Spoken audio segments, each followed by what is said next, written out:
Welcome to the Futurist Society podcast, where we delve into the latest advancements in technology, science, and culture. From discussions on the latest breakthroughs in AI, biotechnology, and space exploration, the Futurist Society is your window into all of the awesomeness that the future holds. Get ready to be informed and inspired as we consider the positive impact of emerging technologies on humanity. Without further ado, welcome your host, Dr. Awesome.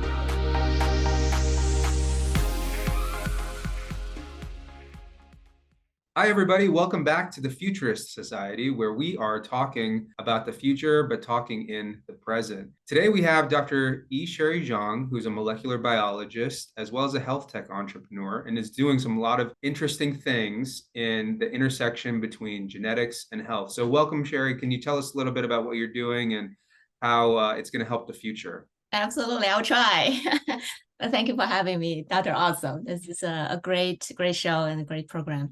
A little bit about myself. I grew up in northern China, call it the Boston, Boston of China. We just talk about the backgrounds a little bit. So charming town, I grew up there, and I always want to find truth about life. Life sciences is eventually what I chose as the approach, and just love animals and people and solving problem at the core of my nature. And then that drove me to pursue my PhD graduate school education in America.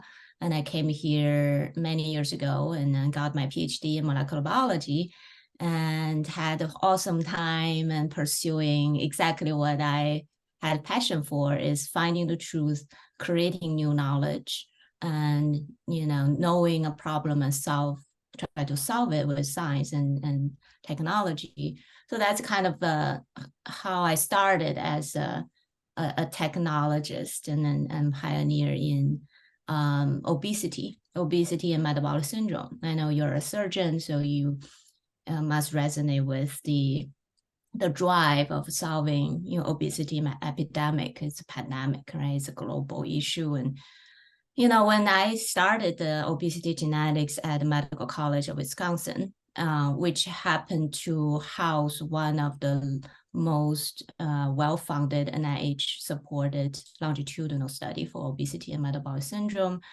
I study with the topic with the person who coined the definition of central obesity, the parent and apple shapes we grew up with, Dr. Ahmed Kasiba, who is no longer with us, unfortunately. So I continue his work into whole genome sequencing, genotyping, correlate that elements that everybody share, right? We brought in this fantastic ancestry that we evolved for 2.5 million years. A lot of them is to do with the food environment our ancestors lived in. The mutations came in all the time, but the mutation will settle in and become a permanent feature of our genomic pattern when it brings us some sort of advantage for survival, usually, right? That's how, these mutations, so to speak, develop into the diversities between you and me and everyone out there. Mm-hmm. So everybody is very unique at the nutritional ancestry, so to speak. So I have a way to read into that and also associate that with how do we solve the metabolic issues with genetic and beyond. So I had a lot of fun doing that. And long story short, it wasn't quick enough, wasn't deep enough, also not, we talk about future here. I think the future is actually in front of us in terms of obesity genetics, apply that to people's health, but because of how we, approach it, from healthcare and, home testing at the time wasn't really a thing. There's not enough access, right? So I'm all about access to health. Genetic information is just something fundamentally essential. Everybody should have that readily available to inform your food decisions, empower the person, empower your healthcare team, right, to really leverage, and that's missing. So big problem, big solution, universally applicable solution. So about 7 years ago now, I founded my current organization called the GenoPalate. To really combine the individual awesomeness in your unique pattern of genomic DNA and apply that to daily nutritional food decisions for metabolic health. And today we're one of the leading US nutrigenomics platforms and serve some of the largest cohorts, populations in the field. So yeah, very, very happy that I be able to deliver and apply my knowledge to people, solving people's problem in health. Yeah, it's a huge problem. I don't disagree with that at all. And I wonder how much you would say is contributed from your genetics versus just lifestyle decisions, right? Like, Yeah. you know, it's very subjective to me. Like, I think it's something that people talk about, that genetics of obesity, but I don't know if it most people know how much of a contributing factor it is. Yeah, it's a great question. So there is actually a very quantitative way to measure that. In genetics, we call it heritability of each trait. You probably know about it. And then every clinical phenotype, right? The trait, the symptom, for example, BMI, body mass index, that's usually clinically useful to screen patients in different obesity categories. BMI below 20 is norm, above 18, and then 20-25, as you know, is overweight. Above 25 to 30 is 20 to 25 is normal, and then 25 to 30 is overweight, and 30 above is obese, right? So we use that, except if you are NFL players, right? So that you have lots of body mass, and it doesn't mean you're not fit. So normal people, we use that. For BMI, in my lab, we actually, I, as a principal investigator, published a paper in Obesity Journal a few years ago to exactly demonstrate how much is obesity index, the body BMI, is genetically determined. Of course, that will vary slightly from ethnic backgrounds, whether it's a Caucasian or Asian or mix of them. Black and Hispanic, it will vary, but more or less we stabilize at about 30% is genetically determined for BMI. And then if you're talking about central obesity using DEXA scan or more refined like that, we can also measure using the same statistical tool. Give you another example, HDL in the population, which is a Caucasian cohort I study, it has a genetic determination up to 70%. So very, very high. That means 30% is actually due to environmental choices. How you live, what do you eat, do you exercise? The majority of your HDL cholesterol, which is the good fat, right, in our blood and a wellness check every year, supposed to be, is actually determined by genetics. So that's just for overall BMI, but for the central obesity, is it the same? Is it about 30% for central obesity, or is that not? Obesity, I believe in our cohort is actually more than 30%. Oh, yeah, wow. so, Okay. Yeah, a lot of you can pretty much picture anything metabolic health related traits, for example, blood pressure, right, and inflammatory cytokines and things like that. Our interleukin-1, 6, that's what we use to measure inflammation, because obesity is a low-grade chronic inflammation state, as you know. And then glucose, insulin resistance, all of that usually will fall into 30 to 70% genetically determined. Yeah, so pretty significant. It also makes me feel we're missing that data point for everybody. Yeah. So are there multiple genes that contribute to this, or is it just like one gene? And if so, if it's like, let's say multiple genes, if I do a genetic test similar to what your company offers, how would you help me become less obese? Yeah, also another great question. So we call it a polygenic model. Anything that we talk about here, especially lifestyle related, dietary related, chronic diseases, including lots of metabolic traits, all the way to cancer, usually is polygenic, meaning multiple genes in almost like they play in orchestra, right? It's a symphony playing. And there's a master genes that will dictate multiple small guys will do their job, and so on and so forth. It's usually, 2, 3, even more tiers of cascades, right? So it's not just one single gene linear, and it's very complicated when it comes to obesity related metabolic. So in a way it's complex. That's why it's so hard to tackle, right? We haven't figured it out yet. Even with the recent obesity drug, we can dive into another time, but it's complex. You have to kind of, if you want to treat it with a natural way, which I believe is the best way, using food as medicine, then you really need to understand all these interplay. Not to mention there's a gene and environment interplay through epigenetic mechanism, right? So, which I study also.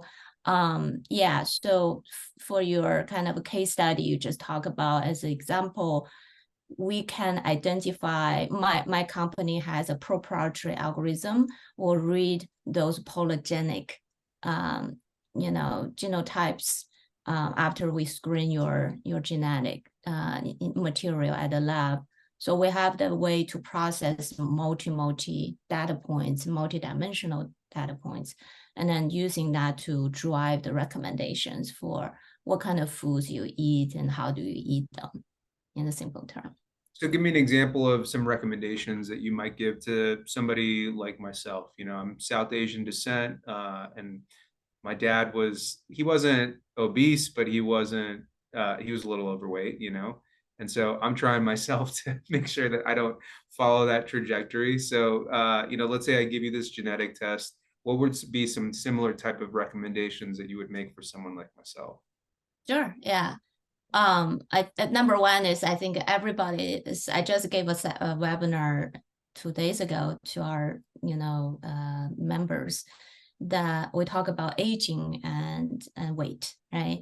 There's, the underlying aging process is the key. Without understanding that, just counting calorie in and out or focusing on the appearance, and it's not gonna be relevant, right? So I think the point there is everybody should, as we go through this fantastic life course, losing weight is the best way to be healthy aging, right? So just, talking about positivity, always keep that in. It's great that you have that in mind. I think I always have 5 pounds to lose, just so to share with you, right? Even though I'm BMI healthy, I'm healthy.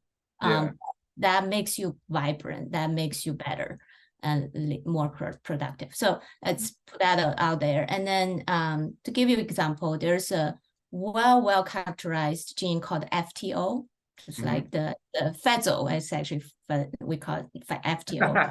Genetic. The fatso gene. Fatso gene. It's literally fat. The sausage gene. That's FTO4, but FTO, people talking about alien device is cool too. It's easy to memorize. FTO genotype is confirmed that association with all sorts of nuances about obesity and eating, what kind of food you eat with certain genotype will situate you for higher or lower BMI later, that kind of thing. And there's a lot of nuance, a lot of story with it, different pathways you're gonna put you through, all about interplay between your genotype of FTO and how you live your life. And then it's replicated in essentially all ethnical backgrounds, right? Your background, my background, Caucasian, Black, and so on and so forth. So it's universally applicable. And also we did as a society, when we studied that, we study in different age groups, children, right? Childhood obesity, adolescents and adults and elder. So it's all there. Give you example, if without knowing your fantastic genotype yet, but when you do, we can detect whether you have the allele A, which is risky allele for BMI or higher weight when you eat the same food as the other, versus T. So in my case, I have a hybrid, right? Heterozygous for that location. It's one location, one from your mother, one from your father, if we go back to, high school genetics. And I don't know which one from which, but I got one copy is A, which is a higher risk, and then the other is lower risk from one of my parents. And then when I combine, I'm in the middle point. For people who have double of the risky allele, A allele for FTO locus, and you have increased, obesity susceptibility, right? It's always it's a starting point without knowing where you are, your other factors in your life and lifestyle. That's a risk assessment, but it's very helpful for people who have that one allele or two allele of the risky allele to have a more tailored, prevention regimen, so to speak, right? So there's a lot of details we provide in our recommendation provided by registered dietitian. Yeah. So, I had a chance to look at your website, and like one of like the recommendations, like the sample recommendations, was like you should choose blackberries over raspberries or something like that. What are some other trickle down basic recommendations that somebody like myself might get from your program? Like, something like maybe you shouldn't eat rice after 6 p.m. Like I don't know enough about the nutritional aspects of genetics to know what types of recommendations would be tailored for a person. Yeah.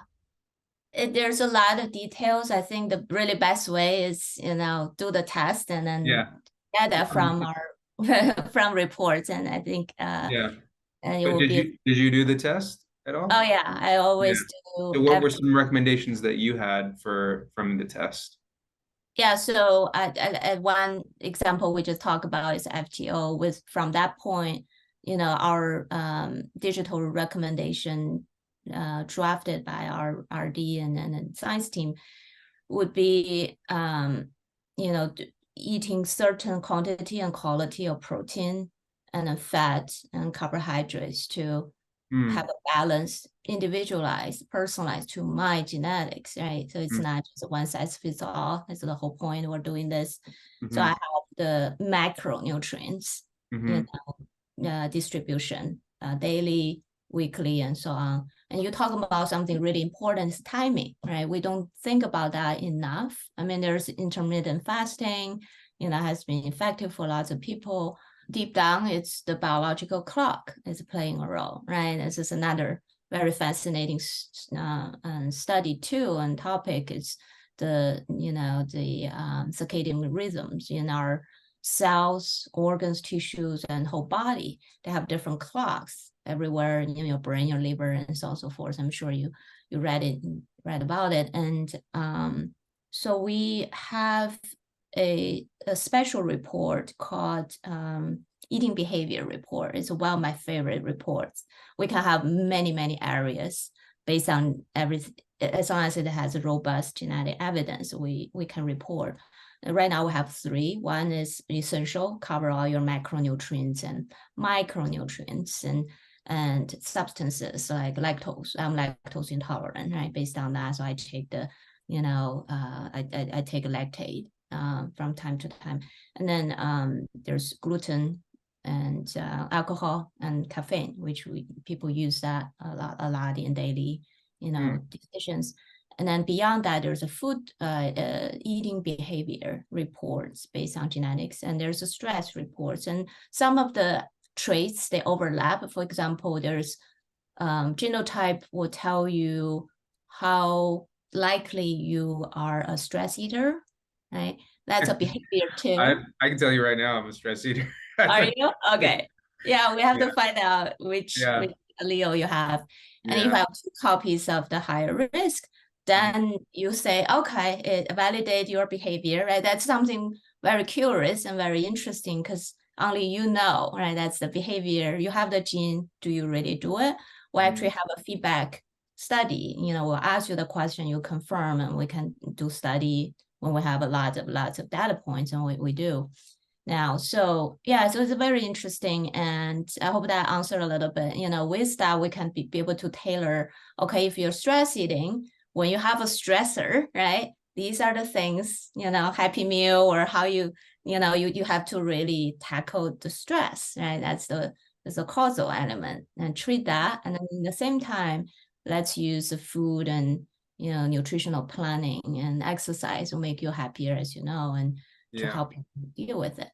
Yeah, no, I think that's really interesting. I actually I had one of the cool things about your website is that you can transfer genetic information from other tests like the 23andMe or Ancestry or whatever, and transfer it over, and then you can still give me the same data, which I think is really cool because I actually have done one of those tests. I think that I had to do it when my wife was pregnant. They had a genetic workup for all the different inheritable diseases because for my daughter, that we wanted to make sure that we anticipated those things.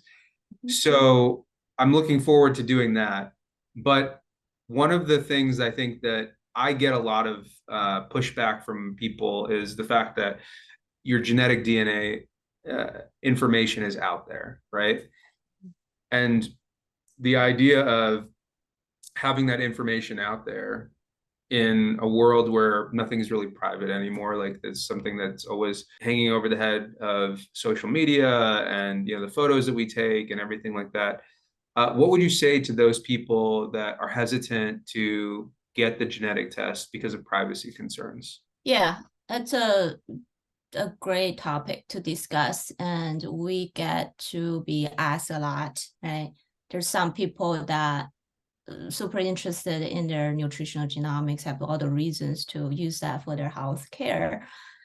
It's just because they have that fear, and they will not be able to gain the access through our kinds of services. So that's a bummer.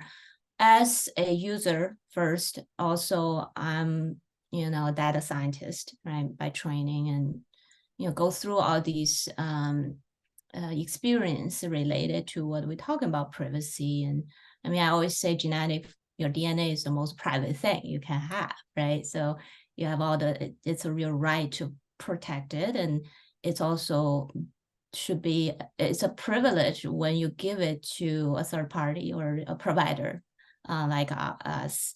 So GenoPalate treat it with really top care. We treat it as if we treat our own data, right? We'll never do anything that we don't want to be, seeing. So that's a good principle. It's still a little wild west when it comes to consumer genomics, but it's, as we talk about, it's so much needed. It's necessary to give people the access.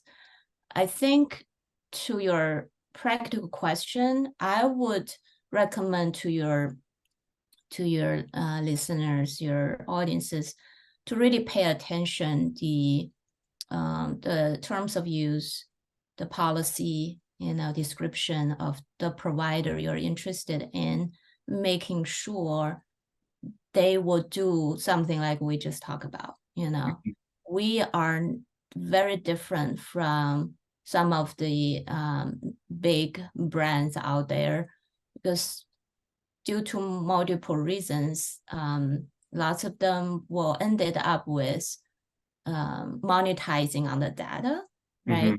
I trust they de-identify them and so on and so forth. But when you do, you open the door to another, portal. You open the portal to another big player or another partner, and then that partner has other, right? It just propagate from there. It's very, if you don't like your data to be used that way or distributed that way, you just make sure your provider has a closed door, also to speak, privacy, business model. That's what GenoPalate believes in. That's what we're doing. We think there's plenty of business and study and research and we can do with that closed ecosystem, so we could really service that person better. Mm-hmm. And with that principle, I think you'll be able to tailor a really good practice around privacy. And we go with all the golden standard. We always invest the best infrastructure to support the identification is a big one, right? So once we, people have to give us payments information, address to ship our kit to you, so we know who you are from the transaction perspective, and then we get your DNA, but we tailor from day one because that's how I want it to be created for exactly what we talk about, protection of privacy. Our system will de-identify these two realms of data, right? So for me, if you become a new customer tomorrow, I have no way to associate your DNA information with your personal information.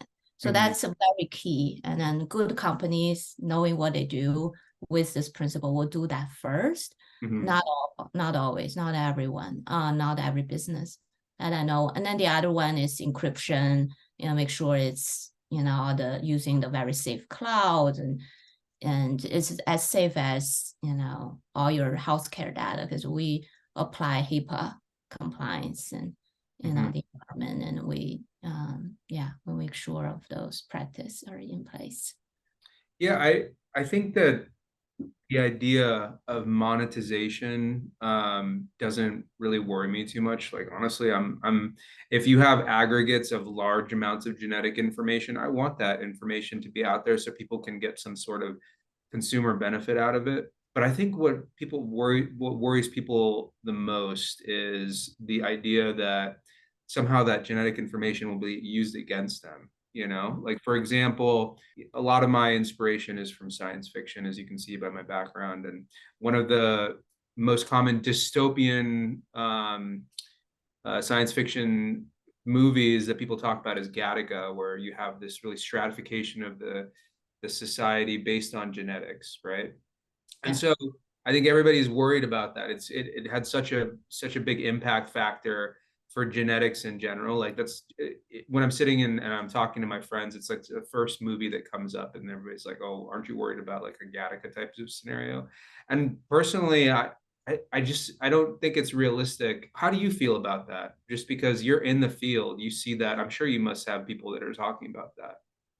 Yeah. By the way, that's one of my favorite movies. Yeah, that's a good one, it's right? so insightful, right? So the way they speaks about genetics and how they apply it from sci-fi perspective is brilliant, right? So from the book to the movie, it was an early movie. I hope they would redo it. It would be cool to do another one. Honestly, I think, man, Ethan Hawke, Uma Thurman, I don't want them to redo it. That was and even today it holds up. Like, the way that they have architecture, it's so futuristic. It's still very, very good. But anyway, I'd love to hear you.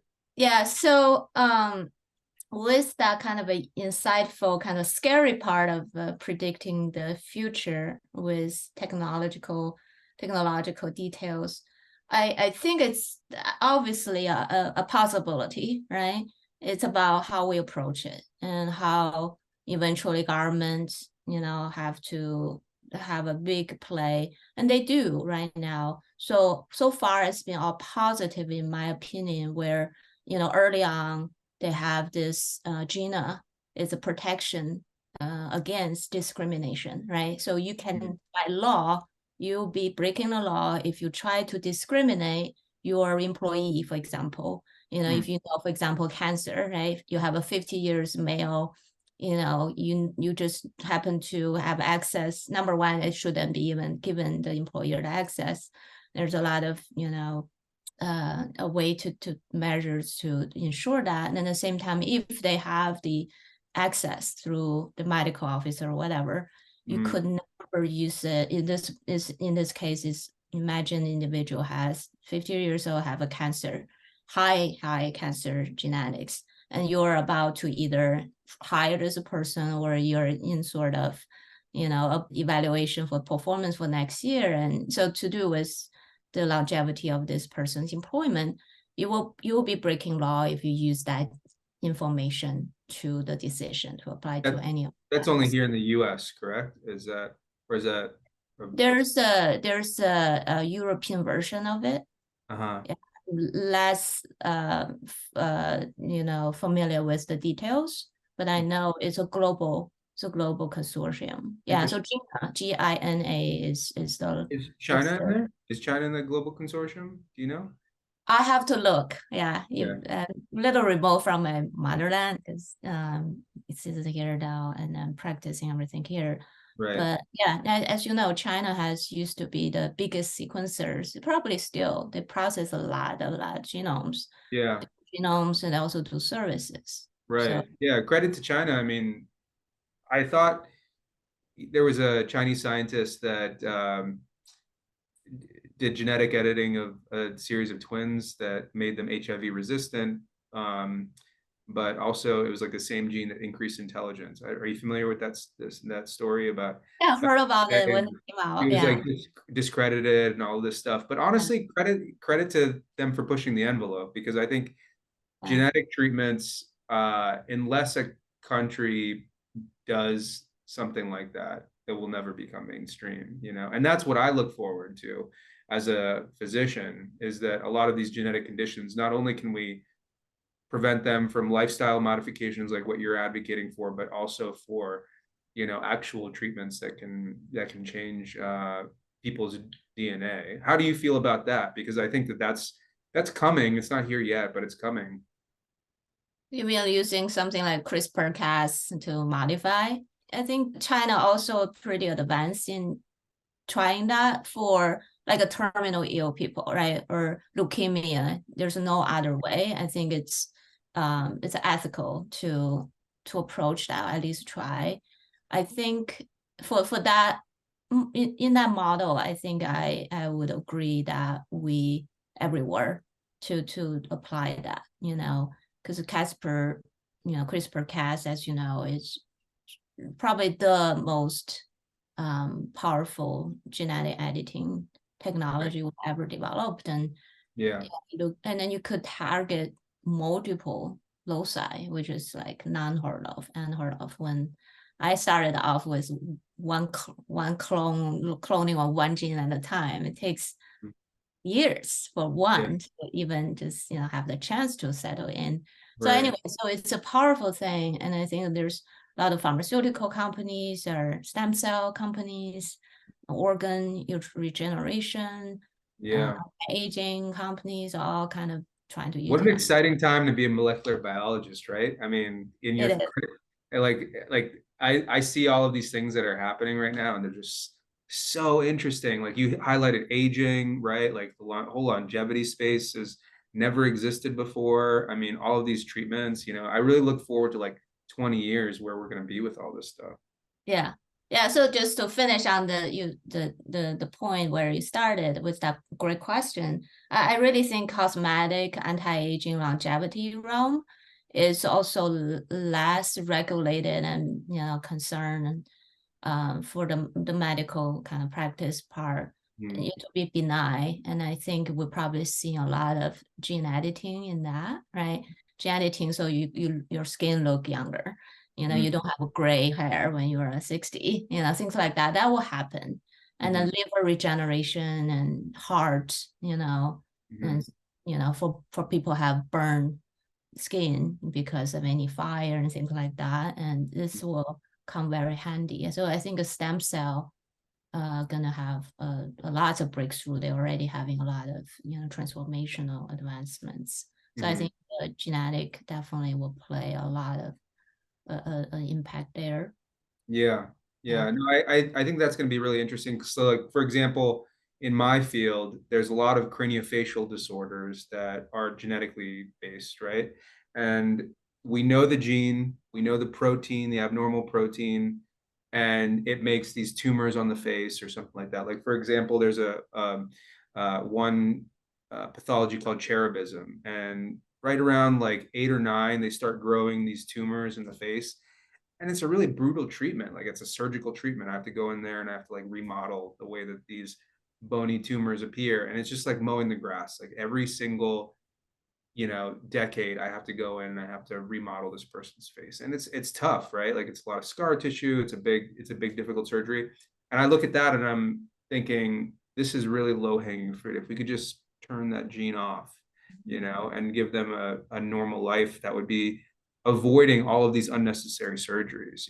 I look forward to that day. And I feel like it's something that people feel differently about depending on the person. If you have a very conservative person, they look at it as something that's not something that we should be doing. And then you have other people who are like, oh my God, that'd be amazing. This would be life-changing for so many different people.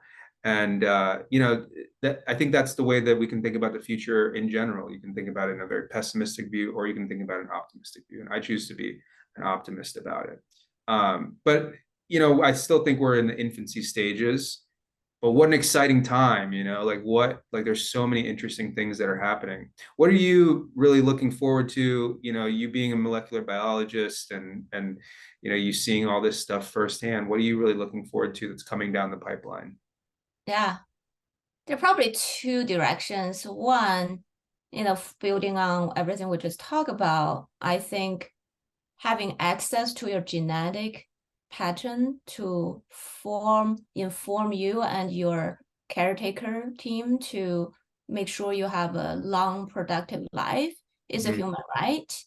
And we should do everything, all the challenges we'll talk about, those are real. Those are big problem, but that can be solved if we have the right strategy, right goal and strategy, right? So I think, just as if I have a crystal ball, I think I see 50% or more of all of, hopefully Americans and beyond, all have our genetic DNA fully sequenced.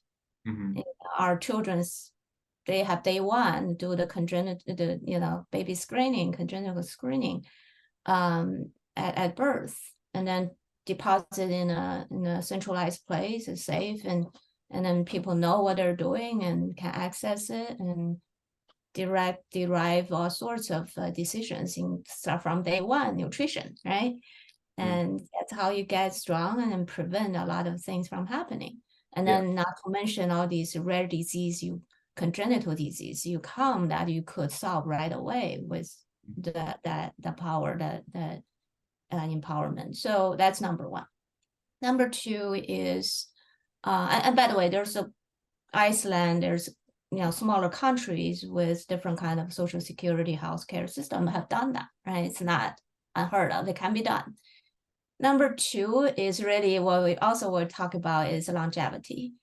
And I think, and then we recently have this new 12 molecular cellular level breakthrough in finding the 12 hallmarks of aging, right? Now, from the research perspective. And then we actually at GenoPalate down the road, you probably see pipeline where we be able to measure your biological clock. Well, I didn't know that. Can you tell me a little bit more about that? Because I thought that like methylation of DNA was the marker for aging, but you're saying there's 12 other ones, or there are 12 called the hallmarks of aging. For example, we were just discussing with our customer members education program. I talked about dysfunctional mitochondria, right? That's a huge one because over aging process, you and me, everybody just inevitably gonna go through this process where we're gonna lose our masses, right? Bone mass, lean mass, and fat mass eventually after 55 or 65, depends on your men and women. And during that, on average, right? So, but during that process, we're gonna have significant progressive loss just by nature, the muscle mass.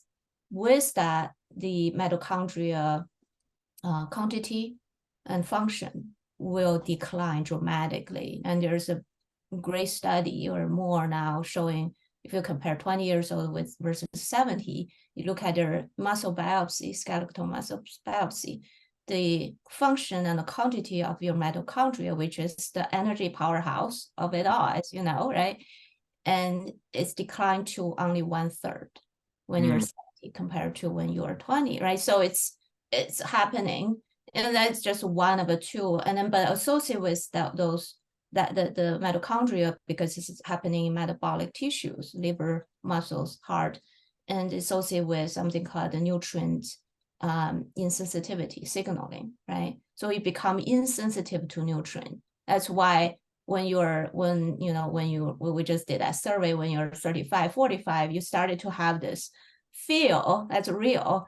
It's, your molecular changes, physiological changes makes you feel you can no longer eat and drink and party like you're 25, right? Everything just kind of sit there, Yeah. it's real. It's called cellular garbage. So that's why caloric restriction, fasting, prolonged fasting, that's another topic, another time. When I visit you in Boston, let's have Yeah, I would love to. Honestly, like as you're talking, so many light bulbs are going off in my head. So I really appreciate you No, breaking. it's an amazing time for that.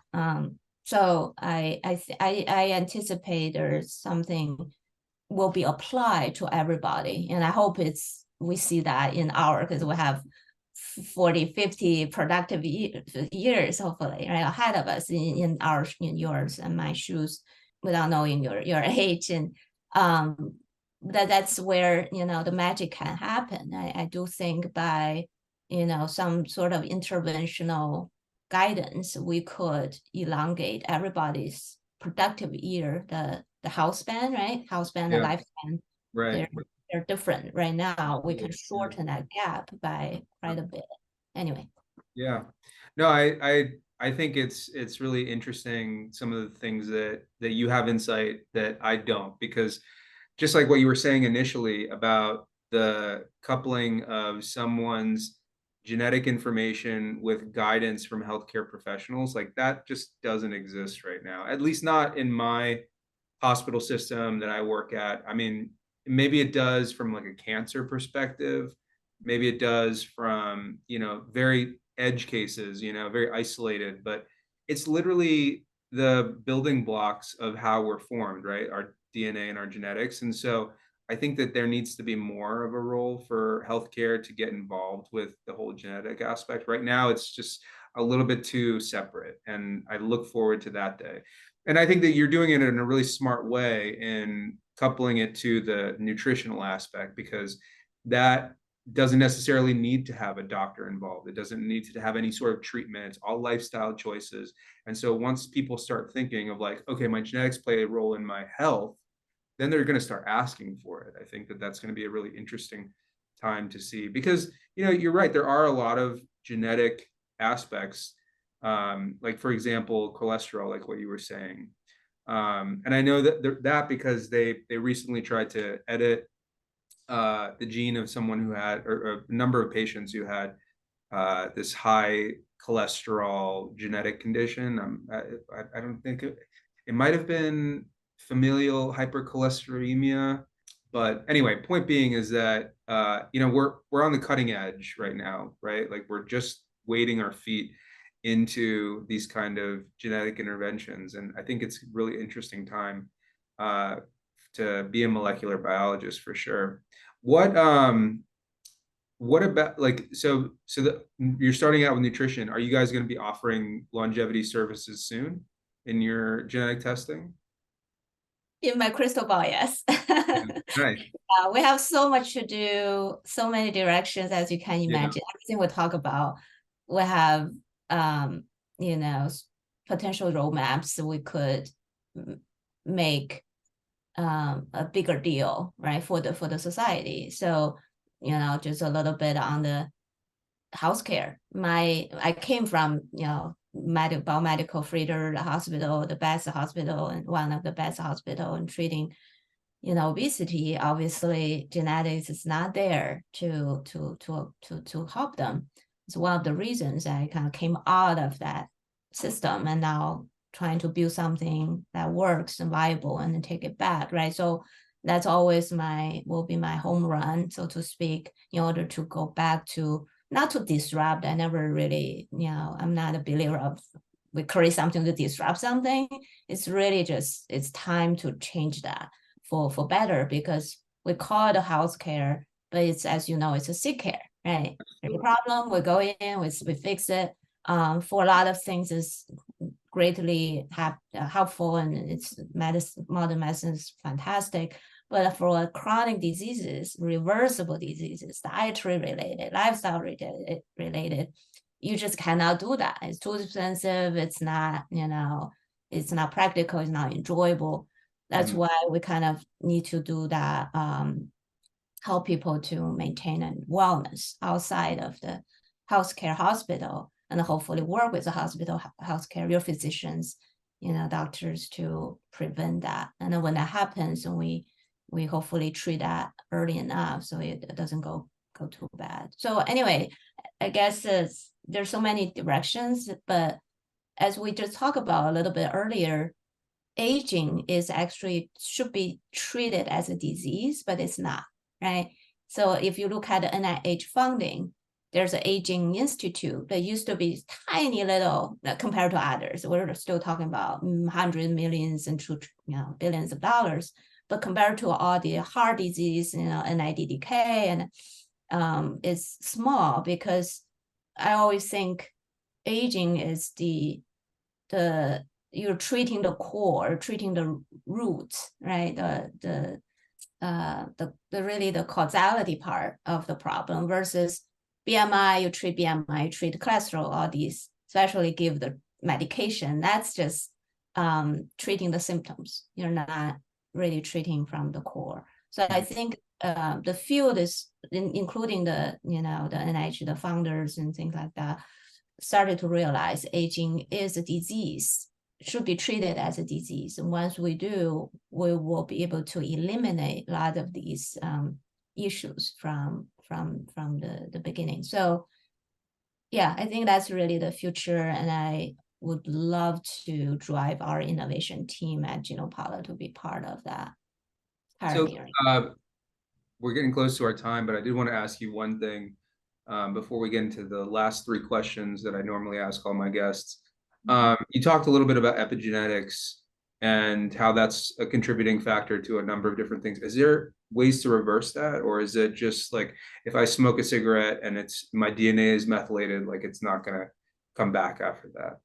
Yeah, number one, stop smoking. No, I'm not smoking anymore. I know, just kidding. Yeah. But not kidding, but it's just stop doing those things, because there's epigenetic, as you probably, maybe that's the reason you use it as a great case. Simply when epigenetic biological clock and algorithm is so sensitive that they can pick up literally when you like smoke for a short period of time in the childhood or teenager or whatever, it's there. So that's there. To your point, there's a permanent mark. However, it is a dynamic methylation and CpG island identification and so on. Modification is reversible. Lots of, not all, lots of them are. And for example, exercise before after. So I did a epigenomic full genome sequencing. One of the first paper on full genome sequencing called EWAS, epigenomic genome-wide screening for age-related and metabolic syndrome, is coming from my lab actually. So we're talking about several thousands of important CpG islands across the genome will change even for just 30 minutes of exercise time before after. Some of them are transient, but we do think if it's a lifestyle and habitual, and it's positive for your gene expression, for your longevity, it will accumulate over time. So I guess it's a long-winded way to answer your question. It's reversible. Okay, cool. And then, other than smoking, what are some other epigenetic changes that maybe we're not thinking about? Like, for example, I love Diet Coke, and you kind of see it. And I know that's not good for me, but it is something that I enjoy. And they didn't really know about the effects of Diet Coke until like relatively recently. Well, specifically aspartame, until relatively recently. There's all of this like talk about microplastics and artificial sweeteners and, fertilizer in our food. Like, what are some things that maybe you might know as a molecular biologist that studies nutrition and genetics and epigenetics that maybe the layperson doesn't know? In terms of the Things, additives? yeah, things that might contribute to epigenetic changes that maybe you don't even think about. Like, Yeah. Bisphenol A, BPA, right? So our world is doing the right thing. Always look for non-BPA plastic wear, right? And then be honest with you, just don't use plastic if you don't have to. I just try to, it's good for the earth too. You just, use your ceramics and just, never try not to microwave, because when you microwave BPA containing, that will become carcinogen right there, right? Food in the microwave. So don't do that, please, for everybody. And then, BPA is a big one. It's a very interesting called agouti mice, which actually started my interest too. We need another hour, but the short story there is, in mice, if you feed we're talking about epigenetic methylation of agouti, it's a short region that if it's highly methylated, it will lead to the same life of, let's say, baby have that methylated for a different mechanism I'll get into in a second. They will become obese. They will die from cancer more easily. They will have diabetes, all sorts of issues if they're heavily methylated. Now, the bisphenol A will be able to make it worse. And then if you supply with folate, which is a vitamin B9, will make it better. So the interest, that's number one, you could treat the baby at any early enough to reverse that through demethylation mechanism. It's a dynamics. More interestingly, if you feed the pregnant mom, we're talking about mice in animal study here, but it's very, very telling. And then you can reverse you feed them with BPA to have the babies during pregnancy. That nutrient or toxicity, right, will lead to that bad scenario through methylation of one region of a methylation modification. You can reverse that in the pregnancy nutrition plan by supplementing more folate to correct that BPA's bad effect. So I hope it gives you a picture of how potent and interesting this mechanism work. Yeah, that's awesome. Well, we're getting close to the end of our time, so I did want to ask you the 3 questions that I ask all of my guests. So obviously we talked a little bit about science fiction. What is something that you draw inspiration from, whether it's science fiction or literature or even something else in your life? For me, I am very inspired by utopian visions of the future from science fiction, things like Star Trek or other sorts of visions of the future that are really good for humanity. I really look forward to that kind of stuff. Isaac Asimov, when there's robots that are helping us, like I can't wait until the day where a robot can fold my laundry or something like that. That's going to be a really exciting time to live as a human being. But what do you get inspiration from?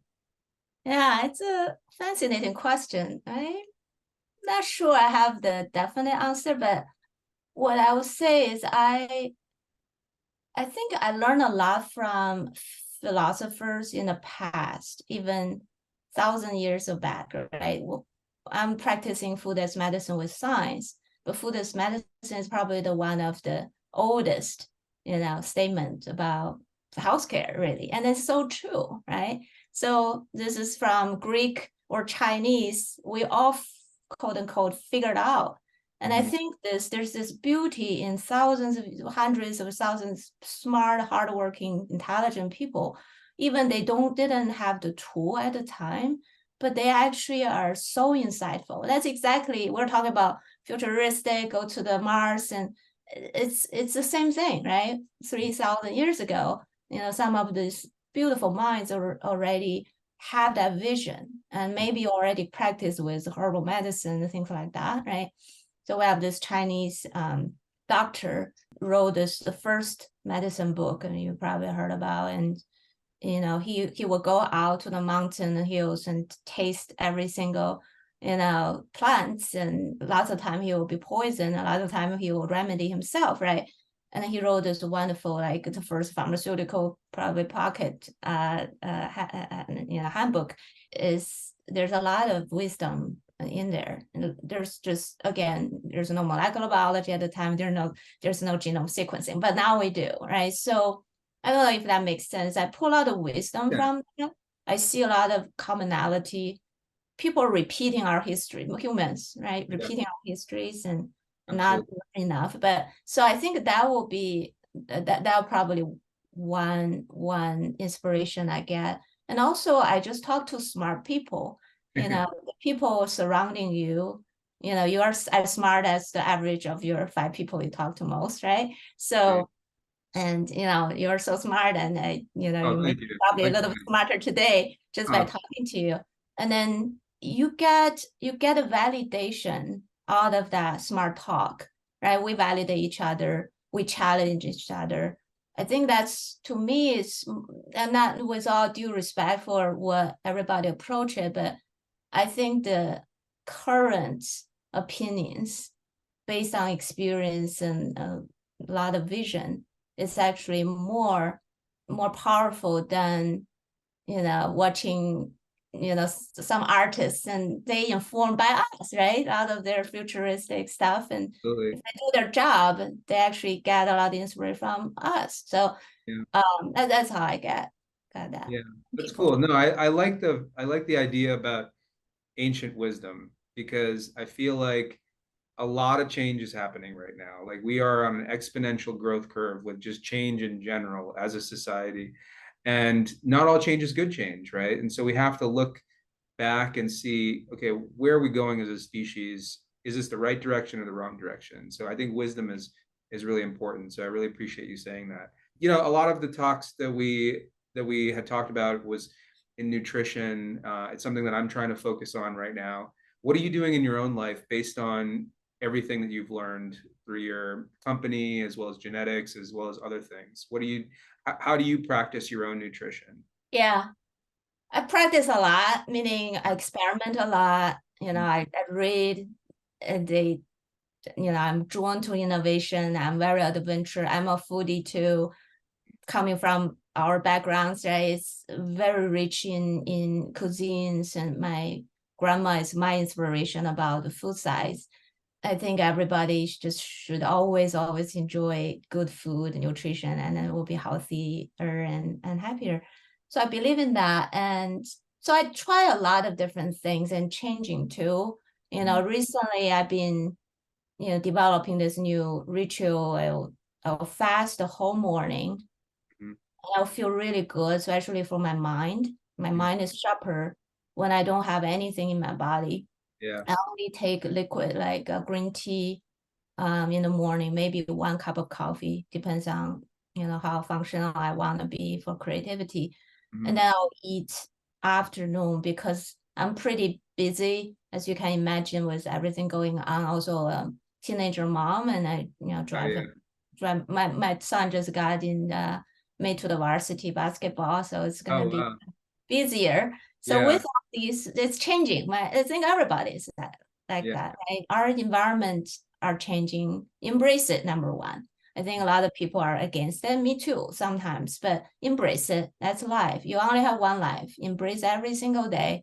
Start with like a statement of, today is gonna be a great day. I learned this from one of our best behavior scientists, Dr. B.J. Fogg of Stanford, by the way. So it's something you could develop a ritual with.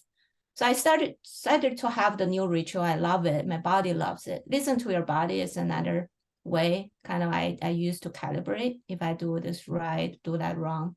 I do not only follow other people's advice, and because I always personalize it to me, right? What works for me, what I can stick to is the healthy one for me.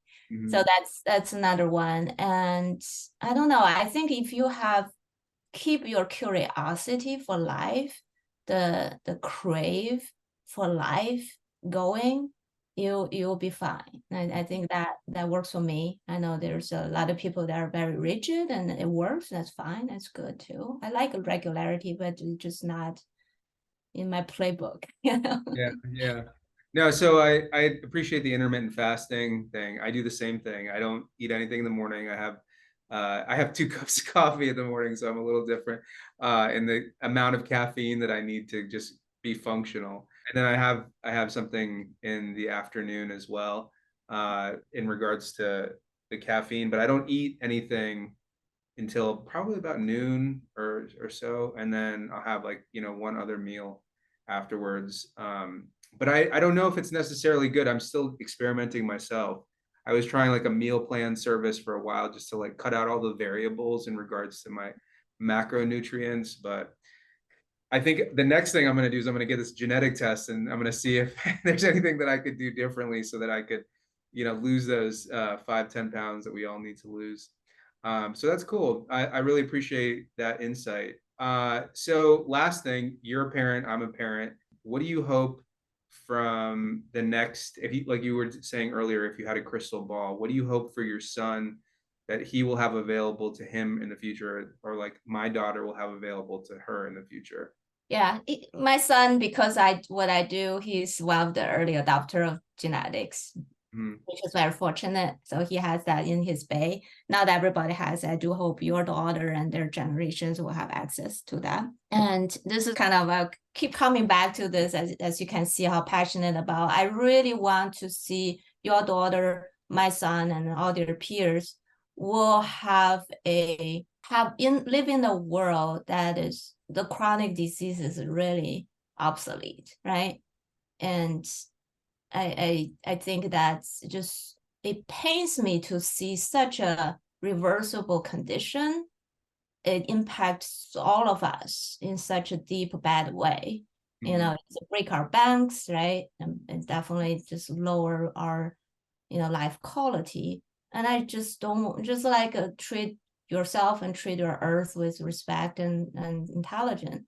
And I think our next generations are very environment, conscious, which is great. I really want to, through what we do, to help them to be equipped with all these tools and information, also the, the guidance, right? And the beliefs, and the goals, prospects, attitudes. And those are the things it's hard to teach. But I think I want them to have live very long, and live very healthy and productive lives. And I think they can. Yeah, that's great. Yeah. I can't wait till we have robots. Robots for me, I'm going to be the first adopter, not early adopter. I'm going to be the first adopter, especially with somebody that can do like household chores. That's what I'm really looking forward to. Anyway, Sherry, it was so nice to speak with you. Thank you so much for being on the podcast. For everybody who's listening, please like and subscribe. And for all of our regular viewers and listeners, we will see you in the future. Have a great day, everyone. We appreciate you taking part in today's episode. Take this chance to reimagine a better future by joining a community of futurists who strive for a remarkable world. Be a part of this growing network and contribute to making the world a more positive place.